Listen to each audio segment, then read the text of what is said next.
السلام علیکم friends, welcome to کتاب نگری یوٹیوب چینل۔ کتابوں کی نگری میں خوش آمدید۔ میں ہوں آپ کی ہوسٹ خان اور آج میں آپ لوگوں کے لیے لے کر آئی ہوں لیانا ملک کے قلم سے تحریر کردہ ناول ہمراز ایپیسوڈ نمبر 24۔ ایپیسوڈ کی جانب بڑھنے سے پہلے چینل کو کر لیجیے سبسکرائب، ویڈیو کو لائک اور بیل آئیکن دبا دیجیے۔ اب بڑھتے ہیں ایپیسوڈ کی جانب۔ آج کی صبح کتنی بوجھل تھی۔ اس کی آنکھ کھڑکی سے آتی روشن کرنوں کے باعث کھلی تھی۔ چہرے پہ پڑنے والی روشنی اس کے سفید چہروں کو مزید روشن بنا رہی تھی۔ وہ کسل مندی سے دکھتے سر کے ساتھ بمشکل تکیوں کے سہارے اٹھی تھی اور بیڈ گراؤنڈ سے ٹیک لگایا تھا۔ بند ہوتی آنکھیں اس نے زبردستی کھولنے کی کوشش کی۔ ادھر ادھر نظر دوڑانی چاہی۔ بیڈ پہ بیٹھے وہ سمٹے ہوئے کمرے کو دیکھنے لگی۔ کمرے کا منظر دیکھ کر رات کا سما اس کے ذہن میں دوڑا تھا۔ ذہن میں خیال آتے ہی اس کا دل دھڑکا تھا۔ بے دہانی میں اس نے بیڈ کی دوسری جانب دیکھا تھا جو ہنوز خالی تھی۔ اس کا مطلب وہ کمرے میں اکیلی تھی۔ چند پل اس نے سکون کا سانس لیا، مگر یہ سانس پھر دوبرا ہوا تھا جب ایک بار پھر رات کا پورا منظر اس کے ذہن کے پردوں پہ لہرایا تھا۔ بے ساختہ وہ بیڈ سے اچھل کر اتری تھی۔ وہ بیڈ پہ پھیلے گلابوں کو دیکھ کر تکیے ہٹاتے ہوئے دوائی ڈھونڈنا چاہی تھی، مگر اسے ڈھونڈنے سے نہ ملی تھی۔ وہ ناچار سی بیڈ پہ بیٹھی تھی۔ دل خوف سے لرزنے لگا تھا۔ کل رات وہ کیا حماقت کر چکی تھی، اسے اب اس کا اندازہ ہو رہا تھا۔ کیوں اتنی جذباتی ہو گئی میں؟ اب وہ خود کو عروسی لباس میں دیکھ کر غم و رنج سے بولی تھی۔ سر میں الگ شدید درد اٹھ رہا تھا۔ رہ رہ کر اسے اپنی حماقت یاد آ رہی تھی۔ پتہ نہیں کیا سوچ رہے ہوں گے۔ اس کے چہرے کے تاثرات میں صرف ڈر اور فکر مندی گھلی ہوئی تھی۔ اوپر سے خالی کمرہ دیکھ کر وہ مزید پریشان ہو اٹھی تھی۔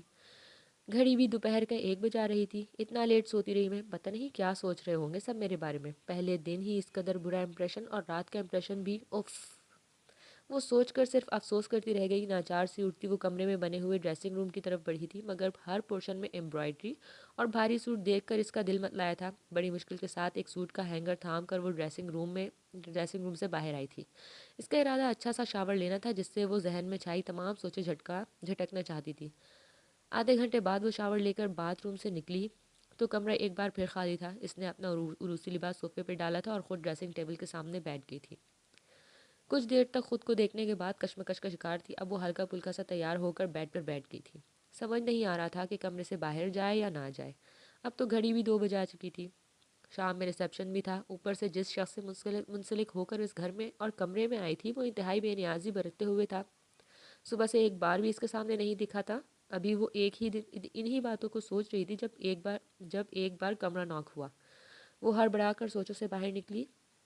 جی، وہ دھیمے لہجے میں مگر گھبراہٹ سے بولی۔ ہتھیلیاں الگ پسینے سے نم ہونے لگی تھی۔ بے ساختہ وہ جو بیڈ پہ آرام سے بیٹھی ہوئی تھی، اب پاؤں بیڈ سے نیچے لٹکا دیے تھے۔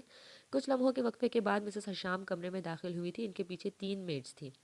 میڈز 1 سے 2-3 منٹ میں اپنا کام کر کے جا چکی تھی۔ ماہل پہلی بار حیرت سے کمرے میں موجود چیزوں کو دیکھنے لگی۔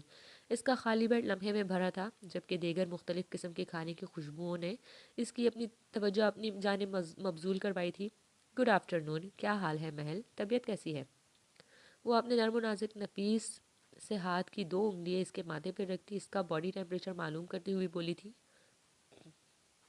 اب تو بخار نہیں ہے، شکر ہے، ورنہ میں اتنی پریشان تھی کہ آج کا ریسیپشن کینسل ہی نہ کرنا پڑ جائے، مگر الحمدللہ اب تم بہتر ہو۔ وہ اب کھانے کی ٹرالی کا ہینڈل تھامے ہوئے بولی، فکر مندی سے بولی تھی۔ محل ایک بار پھر سے سوچ و بچار میں پڑ گئی تھی۔ کیا انہیں سب پتہ چل گیا تھا؟ ناشتہ بیڈ پہ کرو گی یا صوفہ ٹیبل پہ سیٹ کروں؟ وہ نارمل سے لہجے میں بولی۔ جہاں آپ چاہیں۔ وہ ان کے چہرے پہ کچھ تلاشنے کی کوشش میں تھی، مگر ناکامی کا سامنا کرنا پڑا تھا۔ صوفے پہ تو تمہارا رات کا ڈریس رکھا ہوا ہے، یہی سیٹ کرتی ہوں، وہ کہتے ساتھ ہی بیڈ پہ انواع قسم کے کھانے سے بھری پلیٹس رکھنے لگی تھی۔ محل تو اب بھی خواب سی کیفیت میں تھی، سمجھ سے باہر تھا کہ ہو کیا رہا ہے۔ ہمت نہیں بن رہی تھی کہ ان سے کچھ پوچھ سکے۔ تمہارے گھر والے بریک فاسٹ لانا چاہتے تھے، مگر ہم ان رسوم کو فالو نہیں کرتے، اور ویسے بھی رات کو سب اتنا تھک گئے ہوں گے، یہ کیا بات ہوئی ایک رسم کی وجہ سے خواہ مخواہ پریشان کریں؟ میں نے منع کر دیا تھا۔ ویسے بھی شام میں ریسیپشن ہے۔ وہ اس کو تمام باتیں بتاتی ہوئی اسے لمحے بھر کے لیے پرسکون کر چکی تھی۔ وہ زار کہاں ہے؟ وہ کچھ ہمت کر کے بولی تھی۔ نہ جانے کیوں اس کا ذکر کرنے پر بھی اسے خوف آ رہا تھا۔ شکر ہے تمہیں خیال تو آیا پوچھنے کا۔ خیر، تم سے کوئی شکوہ بھی نہیں ہے، ابھی رات ہی تو گزری ہے تمہیں یہاں آئے ہوئے، کچھ وقت ساتھ رہو گی تو ٹھیک ہو جاؤ گی۔ وہ زار کے ذکر پہ ہلکا سا مسکرا کے بولی تھی۔ محل شرمندگی سے پلیٹ میں جھک گئی تھی۔ انہوں نے اس کے سوال کا جواب تو نہیں دیا تھا۔ رات کو زارق تمہیں ہاسپٹل لے کر گیا تھا. صبح ناشتے پہ بتا رہا تھا کہ تمہیں ٹیمپریچر تھا. رات تبھی تمہیں ہاسپٹل لے جانا پڑا, مگر وہ خود ہر طرح کی میڈیسنز کمرے میں رکھتا ہے. نارمل ٹیمپریچر کی وجہ سے وہ میڈیسن تمہیں دے سکتا تھا, مگر مجھے نہیں معلوم کہ ایسا کیوں کیا اس نے. ہاسپٹل میں موجود لوگ کیا سوچ رہے ہوں گے. ایکچولی وہ میری طبیعت زیادہ خراب ہو رہی تھی, تو چکر بھی آ رہے تھے, تبھی وہ خود لے گئے.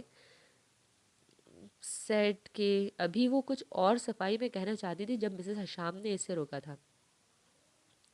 ہاں, وہ تمہارے لیے اتنا ہی پوزیسو ہے. ڈر رہا ہوگا کہ پتہ نہیں کیا ہو گیا ہے, اس لیے معمولی سے بخار. پھر تمہیں پراپر چیک اپ کے لیے ہاسپٹل لے گیا. خیر, ابھی بھی ہاسپٹل میں ہے, شام سے پہلے آ جائے گا. جی اچھا. وہ صرف اتنا ہی کہہ سکی تھی. ایسی بھی کیا بے اتنائی کہ وہ اس سے ملے بغیر ہاسپٹل چلا گیا تھا. محبت کا دعویٰ کرنے والے لوگوں کا دل تو بہت کشادہ ہوتا ہے.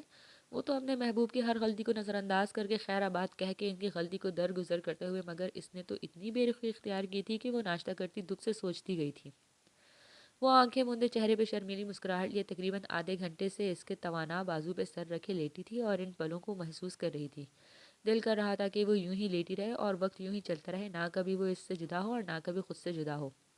لیٹے لیٹے اسے کافی وقت گزر چکا تھا. رات کو دیر میں سونے کے باوجود بھی وہ جلدی اٹھ گئی تھی. مہینے سے روٹین سے کچھ ایسی بنی ہوئی تھی کہ رات کو دیر سے سونے کے باوجود بھی وہ جلدی اٹھ جایا کرتی تھی. گزری رات کا ایک ایک پل سوچ کر ہی اس کا چہرہ خوشی سے گلنار اور شرم سے گلابی ہوتا چلا جا رہا تھا. بیبی اٹھ گیا, وہ اس کو جاگا ہوا دیکھ کر حیرت سے بولا تھا, اور خود اس کے سر کے نیچے سے نرمی سے بازو نکال کر کروٹ بدل کر دوبارہ آنکھیں بند کر گیا تھا.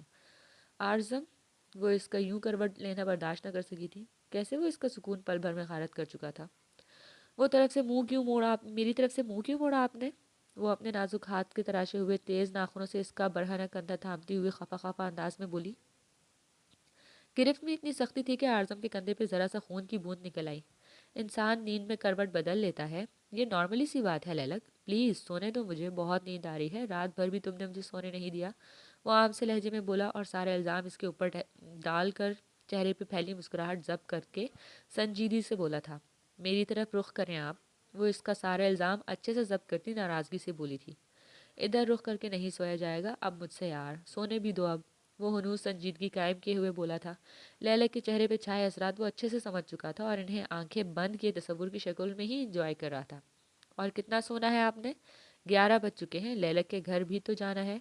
آپ کو بریک فاسٹ لے کر اٹھیں. وہ اس کو اپنی طرف رخ نہ کرتا دیکھ کر اب لیٹے سے اٹھ گئی تھی. اب انداز میں نرمی کے بجائے سختی در آئی تھی. مسز حشام نے منع کر دیا تھا بریک فاسٹ کا. اب سونے دو گی مجھے؟ 4 بجے سے پہلے مجھے ڈسٹرب مت کرنا. وہ اس کی بات کاٹتے ہوئے برہم لہجے میں بولا تھا. آواز اب ذرا اونچی ہو گئی تھی. لیلک ہونک بنی اس کے بدلتے روپ کی پھٹی آنکھوں سے دیکھتی گئی. اس نے تو ناولز میں کیا کیا پڑھا تھا, کسی طرح ہیرو ہیروئن کو رومانٹک انداز میں ڈیل کرتے ہیں, مگر یہاں تو اس کا ہیرو تو ایک رات کے ایک پہر میں بات بدل چکا تھا اور اب اسے نیند زیادہ عزیز تھی. وہ خاموشی سے ٹوٹتے ہوئے دل کے ساتھ حلق میں اتارتی آنسوؤں کے گولے کو لہجہ سنبھال چکی تھی. وہ خود خواہ مخواہ ہی اس سے ہر منسلک ہر معاملے میں جذباتی ہوتی جا رہی تھی. اس کی ذرا سی بے رخی پر وہ اپنے آپ آگ میں جلتا محسوس کرتی رہی تھی. اس نے بیڈ پہ پیروں کی طرف پڑے میرون سلکی گاؤن کو آگے بڑھ کر اٹھایا تھا اور پہننے لگی. اب دل نے ارادہ کیا تھا کہ اس کو بالکل مخاطب نہیں کرنا تھا. گاؤن کو پہن کر اس کی ڈوری باندھتے ساتھ ذرا لمحے کو رکے تھے اور ایک نظر پھر اس کی پشت پہ ڈالی تھی جو بے نیاز پڑا تھا اور پھر سے ڈوری کسکنے لگی تھی. Good morning. وہ اس کی مستقل خاموشی محسوس کر کے اس کی جانب منہ موڑ کر اسے گاؤن کی ڈوری باندھے دیکھنے لگا تھا. کیا ہو گیا ہے, تم نہیں سو رہی؟ وہ جان بوجھ کر اپنا سر اس کی گود میں ڈالتا ہوا ایسے بولا تھا جیسے اسے کسی چیز کی خبر ہی نہ ہو. آپ سو رہے ہیں, کافی ہے, ہٹے پیچھے. وہ اس کا سر اپنی گود میں دیکھ کر بلبلا اٹھی تھی. اس کا تمام موڈ خراب کر کے اب پھر وہ اس کی جان جلانے آ گیا تھا. شروع ہی سے یہی کرتا تھا. اب اسے صبر آ ہی جاتا, پھر وہ اس کو واپس تنگ کرنے چلا آتا, مگر آج اسے نہیں پگھلنا تھا. میری نیند تو اب تم برباد کر چکی ہو. وہ اس کے ڈوری پہ تھمے ہاتھ پیچھے کرتا ہوا خود کسی ہوئی ڈوری کو تھام چکا تھا. اپنی خمار آلودہ آواز سے آنکھوں میں دیکھتا وہ بہکتا ہوا بولا. جھٹکے سے اس نے اس کی کسی ہوئی ڈوری کھولی تھی اور اس کا بڑی محنت سے پہنا ہوا گاؤن بڑھا کر کندھوں سے نیچے کیا تھا. لیلا ایک بار پھر کھونک بنی اس کی حرکت کو بآسانی دیکھ کر بھی کچھ نہ کر سکی تھی. اب کیا کرنا چاہتے ہیں آپ؟ سو جائیں نا رخ موڑ کر. اب کیوں اپنے سر کا بوجھ مجھ پہ ڈالا ہے؟ لیلا کے چہرے پہ خفگی کے اثرات دیکھ کر وہ محفوظ ہوا تھا۔ تمہیں میرے سونے پر مسئلہ ہے یا رخ موڑنے پر؟ وہ اس قدر سنجیدگی سے بولا تھا کہ لیلا کو ذرا برابر بھی یہ شائبہ نہیں ہوا تھا کہ وہ کوئی مذاق کر رہا ہے۔ دونوں پہ مسئلہ ہے مجھے، مگر آپ کے پاس میرے مسئلوں کا حل کب ہے؟ آپ کو تو اپنا آرام اور سکون زیادہ ضروری ہے۔ وہ تیز آواز میں بولتی غصے میں چیخی تھی۔ اعظم تو اس کے اس قدر جذباتی عمل پہ لمحہ بھر تعصب سے اسے دیکھنے لگا تھا، مگر پھر اپنے لیے اس کی نظر میں اتنی خاصیت دے کر وہ خوش ہوا تھا۔ اچھا چلیں آپ کے دونوں مسئلے کا حل نکالتے ہیں۔ اتنی پریشان ہونے کی کیا بات ہے؟ اور اچھے بھی غصہ نہیں کرتے؟ وہ اس کی گود میں سے سر اٹھا کر بیٹھے ہوئے اس کے خفا خفا سے چہرے پر نظر ڈال کر بولا تھا، کوئی ضرورت نہیں ہے، میرا موڈ اب بدل چکا ہے، اب آپ سوئیں اور مجھے بخش دیں۔ وہ واپس سے گاؤن کندھوں سے صحیح کرتی ہوئی بولی تھی۔ اچھا یہ بھی صحیح ہے، چلو تم جا کر دکھاؤ یہاں سے، بخش دیا تمہیں۔ وہ پیچھے واپس تکیے پر لیٹا ہوا اسے وارننگ دینے والے انداز میں بولا تھا، مگر نظریں گہری اس کی پشت پہ تکی ہوئی تھی۔ جاؤں سچ میں؟ وہ اس کے انداز کو جج کر چکی تھی، تبھی رخ موڑ کر اس سے پوچھنے لگی، جا سکتی ہو تم؟ وہ دو بدو روب سے بولا تھا۔ ہاں جا سکتی ہوں۔ کیا ڈرتی ہوں میں آپ سے؟ اگر زیادہ مجھ پہ اپنا روب جھاڑنے کی کوشش کی نا تو پھر سوچ لیں آپ اپنا انجام۔ وہ اسے آنکھیں دکھاتی سیدھا دھمکی پر اترائی تھی۔ اچھا تو کیا کرو گی تم میرا انجام؟ ذرا مجھے بھی بتاؤ۔ وہ اس کی ہمت پہ داد دینے کے انداز میں لیٹا ہوا ہی بولا، مگر نظریں اس کے چہرے پہ بدلتے ایک ایک اثرات پر مرکوز تھیں۔ میں آپ کو چھوڑ کر چلی جاؤں گی اپنے ڈیڈ کے پاس کینیڈا۔ وہ کچھ یاد آنے پر اس کی طرف دیکھتی ہوئی اسے کچھ باور کراتے ہوئے بولی، اچھا پھر کینیڈا چلی جاؤ گی؟ ٹھیک ہے، رہ لو گی پھر میرے بغیر؟ ہاں۔ وہ اس کی بات پہ لیٹتے سے اٹھ بیٹھا تھا اور لفظ توڑ توڑ کر جملے کو مکمل کرتا بولا تھا، آپ رہ لیں گے میرے بغیر؟ وہ جواب دینے کے بجائے الٹا سوال کر گئی۔ اس کے سوال اعظم نے گہرا سانس ہوا کے سپرد کیا تھا۔ کل رات اتنی محبت سے بتایا تو ہے کہ تم کتنی ضروری ہو میرے لیے، اب بھلا کوئی اپنی ضروریات کے بنا رہ سکتا ہے؟ وہ اس کے اظہار پر پرسکون کا سانس لیتی ہوئی گہرا مسکرائی تھی، آنکھوں میں چمک درائی تھی۔ آئی لو یو اعظم۔ وہ تمام شرم و حیا بالائے طاق رکھتے ہوئے اسے محبت سے دیکھتی ہوئی بولی۔ بیبی کو ذرا بھی شرم نہیں آتی اظہار کرنے میں بہترین۔ وہ اس کے اتنے کھلے اظہار پر دل سے خوش ہوتا سرشاری سے گویا ہوا تھا۔ نہیں آتی، وہ نفی میں سر ہلاتے بیڈ سے ایک دم اتری تھی۔ ابھی ہمیں اور سونا تھا یار۔ وہ اس کو کبرڈ میں کپڑے ٹٹولتا دیکھ کر بولا تھا، جی نہیں آپ سو جائیں، مجھے امی کو سلام کرنا ہے اور ان کی طبیعت بھی پوچھنی ہے، رات بھی وہ تھک گئی تھی۔ وہ مطلب کی شلوار قمیض ڈھونڈ کر نکالنے کے بعد اسے کہتی باتھ روم کی جانب چل دی، اور وہ بس مسکراتا دیکھ رہا تھا۔ وہ لڑکی دن بدن اس کی اور اس کی ماں کی کمزوری بنتی چلی جا رہی تھی۔ حقیقت تو یہ تھی کہ وہ اپنی معصومیت اور محبت سے ان دونوں کا دل اچھے سے جیت چکی تھی۔ وہ نیچے آئی تو خلاف معمول اسے سب کام سمٹے ہوئے لگے، البتہ نور جہاں بیگم بھی پرسکون سی لاؤنج میں صوفے پہ بیٹھی تھی، ایل ای ڈی پہ کوئی نیوز دیکھ رہی تھی، جبکہ ان کے برابر میں اریحہ کسی موٹی سی کتاب کو اپنی گود میں رکھے اس کو پڑھنے میں غرق تھی۔ وہ کچن میں جانے کے بجائے لاؤنج میں ہی چلی آئی اور نور جہاں بیگم کے ساتھ صوفے پہ ہی بیٹھ گئی تھی۔ اٹھ گئے تم لوگ؟ وہ آ کے بیٹھی تو اسے نکلا ہوا دیکھ کر بولی تھی، پہلے سے بنسبت آج اس کی گلابی رنگت مزید گلابی تھی۔ جی آپ کیسی ہیں؟ ناشتہ کر لیا آپ دونوں نے؟ نہیں کیا تو میں بناتی ہوں۔ وہ ان سے روزمرہ کے سوال کرنے لگی، جبکہ اریحہ نے بھول کر بھی اس کی طرف نہیں دیکھا تھا۔ نہیں تم مت بناؤ، آج صبح ہی اریحہ اور میں قریبی بیکری سے ناشتہ لے آئے تھے، ہم نے تو صبح ہی کر لیا تھا، تم آؤ میں گرم کر کے اعظم اور ناشتہ کر لو۔ اچھا میں آج زیادہ ہی لیٹ ہو گئی، وہ ان کی بات سن کر بولی تھی، کوئی بات نہیں، رات سب بھی لیٹ سوئے تھے۔ وہ نارمل لہجے میں بولی تھی، چلیں میں دیکھتی ہوں۔ وہ سر اس بات میں ہلا کر وہاں سے اٹھ گئی۔ دل تو کیا تھا کہ وہ اریحہ سے بات کرے، مگر ہمت ہی نہیں بن رہی تھی۔ اصل بات تو یہ تھی کہ وہ اس سے بات کرنے سے بھی ڈرتی تھی۔ اس کا لہجہ اور انداز دونوں برہم اور سخت تھے، مگر لاؤنج میں اس کے چہرے کے نارمل تاثرات دیکھ کر وہ خاموش ہو گئی تھی۔ حقیقت میں اسے اریحہ کی کچھ فکر تھی۔ ناولز اور ڈراموں میں اس نے لڑکیوں کو دیکھا تھا جو ایسے حالات میں پتہ نہیں کیا الٹے سیدھے اقدام اٹھاتی ہیں۔ وہ اچھا اور بھلا سوچتی کچن میں چلی گئی۔ وہ شیشے کے سامنے کھڑی اپنے وجود کو دیکھ ہی رہی تھی کہ فون کلر کے کام سے بھری پیروں تک آتی میکسی پہنے دراز شیشے کے سامنے کھڑی تھی۔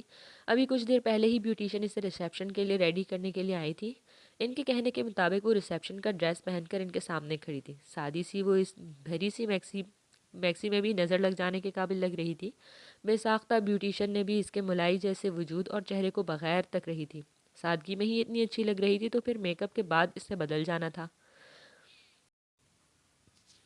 وہ اب ڈریسنگ ٹیبل کے سامنے بیٹھ کر اپنے چہرے کے میک اپ سے رنگوانے لگی تھی۔ دل تھا کہ خواہ مخواہ پریشان سا تھا، یہاں تک کہ وہ 2 گھنٹے میں مکمل تیار ہو گئی تھی اور وہ اپنی ہی سوچوں میں اس قدر غرق تھی کہ وقت کا اندازہ نہ لگا سکی۔ گھڑی شام کے 7 بجا رہی تھی۔ بیوٹیشین اسے ریڈی کر کے جا چکی تھی۔ وہ اب ڈریسنگ ٹیبل پر سے ہٹ کر بیڈ پہ آ کے بیٹھ گئی تھی۔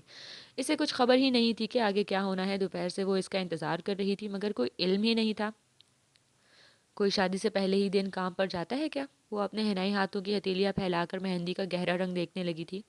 ابھی وہ سوچ ہی رہی تھی جب کمرے کا دروازہ ایک دم کھلا۔ وہ ہڑبڑا کر بیڈ سے اٹھ کر کھڑی ہو گئی تھی۔ یہ سب اتنی جلدی ہوا تھا کہ وہ سوچ بھی نہ سکی تھی۔ نہ جانے کون سا خوف رات سے اس کے دل میں بیٹھ گیا تھا۔ السلام علیکم، آپ کی طبیعت کیسی ہے؟ وہ کمرے کا دروازہ لاک کر کے اس کی طرف مڑا تھا مگر نظریں اپنی کلائی پر تھی جہاں وہ گھڑی اتارنے پہ مصروف سا بولا تھا۔ میں ٹھیک ہوں، آپ کی طبیعت کیسی ہے؟ وہ فوراً سے بنا ہچکچاہٹ کے بولی تھی۔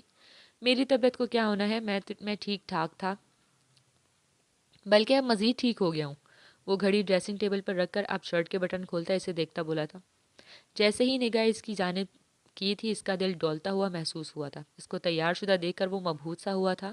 وہ اس کی ہو کر اس کے کمرے میں بڑا جوان تھی مگر ان کے بیچ کئی میل کا فاصلہ تھا۔ اچھا، محل کو اس کے جملے میں نرا طنز محسوس ہوا تھا۔ وہ گھٹنوں پر ہاتھ رکھتے واپس بیڈ پہ بیٹھ کر صرف اتنا ہی کہہ سکی، وہ اس پہ ایک نظر ڈال کر ہینگ ہوئے 3 پیس کا ہینگر اٹھا کر باتھ روم میں چل دیا جبکہ وہ اس کی پشت دیکھتی رہ گئی۔ بدتمیز، اتنا غصہ ایسے کوئی ٹریٹ کرتا ہے؟ ایٹ لیسٹ حال احوال ہی ٹھیک سے پوچھ لیتے۔ کیا ہوا اگر کل رات برباد ہوئی؟ آج تو ہے نا، اور پھر آج کے بعد 7 بھی تو ہے۔ آرزم نے ایسے ہی ان کو جج کر لیا۔ محبت ایسے تھوڑی ہوتی ہے۔ نہیں، محبت میں تو سکھ کب ہوتا ہے؟ دکھ جیل کے بھی محبت میں محبت ہی رہتی ہے۔ ہجر کی راتیں کاٹنی پڑتی ہیں تب جا کر روشن سویرا ہوتا ہے۔ میں نے بھی تو محبت کی قربانی دی مگر پھر بھی خود تمہارے لیے تیار کیا، لیکن نہیں، میں غلط ہوں۔ کچھ نارمل ہو میرے ساتھ، ایسا کیسے ہو سکتا ہے؟ وہ باتھ روم کا دروازہ بغور تکتی گہرا سوچنے لگی تھی کہ دروازہ ایک بار پھر کھلا تھا اور وہ بات لے کر باہر آیا تھا۔ لمحے بعد ہی وہ ڈریسنگ روم میں گھس گیا تھا۔ محل تو گنگ سی بیٹھی بس کمرے کی خاموشی نوٹ کرنے لگی تھی۔ یہ خاموشی اسے کاٹ رہی تھی۔ کچھ دیر بعد پھر ڈریسنگ روم کا دروازہ کھلا اور وہ تھری پیس پہنے وہ نکھرا نکھرا باہر آیا۔ وہ آنکھ بھر کے اسے خوبصورت جسم اور چہرے کو دیکھنے لگی تھی۔ آخر اسے دیکھ کر اس کے ذہن میں ایک ہی لفظ آیا تھا جبکہ وہ ڈریسنگ ٹیبل کے سامنے کھڑا بال جیل سے سیٹ کرنے میں مہو تھا اور محل کو تو اس طرح نظر انداز کیا ہوا تھا کہ محل چڑ گئی تھی۔ رات والی تمام باتیں اس کی ایک فریش جھلک دیکھ کر ہی کہیں جا کر سو گئی تھی۔ یہ سوٹ نہیں کر رہی۔ وہ اپنی تیاری مکمل کر کے بیڈ پہ رکھی ٹائی اٹھانے آیا۔ محل ایک دم بول پڑی۔ یہ جملہ کیسے اس کے منہ سے ادا ہوا تھا اسے پتہ بھی نہ لگا تھا مگر اس کا نام مخاطب کرنا، اس کی موجودگی کو فراموش کرنا محل کو کہیں نہ کہیں دل میں انتہائی برا لگ رہا تھا۔ اس ذرا سی دیر میں وہ یہ اندازہ لگا چکی تھی کہ وہ اپنے وجود کو نظر انداز برداشت نہیں کر سکتی تھی۔ واٹ؟ وہ ٹائی کو ہاتھ میں لیے ایک لفظ ہی بولا تھا۔ وہ اس کے چہرے کو گہری نظروں سے دیکھنے لگا تھا۔ میرا مطلب ہے یہ کہ یہ ٹائی آپ کے سوٹ کے ساتھ میچ نہیں کر رہی۔ وہ اس کی نظریں اب اپنے چہرے پر محسوس کرتی کنفیوز ہوتے ہوئے بولی۔ وہ ایک بار پھر بیٹھے سے کھڑی ہوئی تھی۔ یہ اس سوٹ کے ساتھ کی ٹائی ہے، وہ جتانے والے انداز میں بولا۔ محل کے لیے یہ کوئی نئی انفارمیشن نہیں تھی مگر پھر بھی وہ اسے غلط ثابت کرنا چاہتی تھی۔ So what? سیٹ کے ساتھ کچھ چیزیں پھر بھی یہ کبھی کبھی ان میچ لگتی ہیں۔ میں آپ کو دوسری دیکھ کر دیتی ہوں۔ وہ اپنی بھاری میکسی سنبھالتی ہوئی ڈریسنگ روم کی جانب بڑھی تھی۔ انداز اٹل تھا جبکہ لہجہ بھرپور کانفیڈنٹ۔ زارق تو بس خاموشی سے اس کی کارروائی دیکھنے لگا تھا۔ اتنا تو سمجھ گیا تھا کہ خواہ مخواہ اس کو روک رہی ہے جبکہ ٹائی اچھی خاصی سوٹ کر رہی تھی۔ وہ کندھے اچکا کر اس کے آنے کا انتظار کرنے لگا۔ وہ کچھ لمحے گزرنے کے بعد ڈریسنگ روم سے باہر آئی تھی۔ میکسی میں چلنے سے اسے کافی پریشانی ہو رہی تھی مگر ٹائی لا کر وہ اس کے روبرو کھڑی ہوئی تھی۔ میں آئے؟ وہ اس کے سنجیدہ آنکھوں میں اپنی آنکھیں ڈالتی ہوئی بولی تھی۔ اس کے وجود سے اٹھی کولون کی خوشبو اسے بہت اچھی لگ رہی تھی۔ وہ اس کے سامنے کھڑی ٹائی ہاتھ میں لیے پوچھنے کے انداز میں صرف اس کے چہرے کا ایکس رے کر رہی تھی جہاں سرخ و سفید چہرے پہ سنجیدگی ہی سنجیدگی تھی۔ وہ صرف اتنا ہی کہہ سکا اور اجازت دے چکا تھا اور اب اس کے نازک حنائی خوشبو سے بھرے ہاتھ اپنے چہرے کے بھلے نزدیک اور سینے پہ محسوس کر رہا تھا، جبکہ وہ دل کی خواہش پر ہولے ہولے لرزتے دل کے ساتھ اس کی ٹائی باندھنے کی کوشش میں تھی۔ وہ پہلی دفعہ میں ہی خود اس کے اتنے قریب جا چکی تھی، اس بات کا اسے رتی برابر بھی اندازہ نہیں تھا۔ ابھی بس دل تھا اس کی خواہشات۔ تھینکس۔ جیسے ہی ٹائی بندی، اسے ہاتھ پیچھے کیے تو وہ قدم پیچھے ہو کر موبائل اور والیٹ کوٹ کی پاکٹ میں رکھتا ہوا بولا تھا، اگر آپ تیار ہیں تو نیچے آ جائیں، ایونٹ کے لیے نکلنا ہے۔ وہ کلائی میں بند گھڑی پہ نگاہ ڈال کر اس کے سراپے پہ بنا کوئی نگاہ ڈالے بول کر کمرے سے باہر نکل گیا۔ مسز حشام پہلے ہی ہال پہنچ چکی تھی۔ اب گھر میں صرف دو ہی باقی تھے۔ محال اسے اکیلا جاتے دیکھ کر نم آنکھوں سے میکسی سنبھالتی بمشکل باہر نکلی تھی۔ کم از کم میری مدد ہی تو کر سکتے تھے۔ ایک ہاتھ میں کلچ پکڑے پھر باری میکسی اوپر سے ہیلز پہنے وہ ڈرتے ڈرتے ایک قدم سنبھال کر رکھ رہی تھی۔ دل اداس ہو چکا تھا، جبکہ موڈ بری طرح بگڑ گیا تھا۔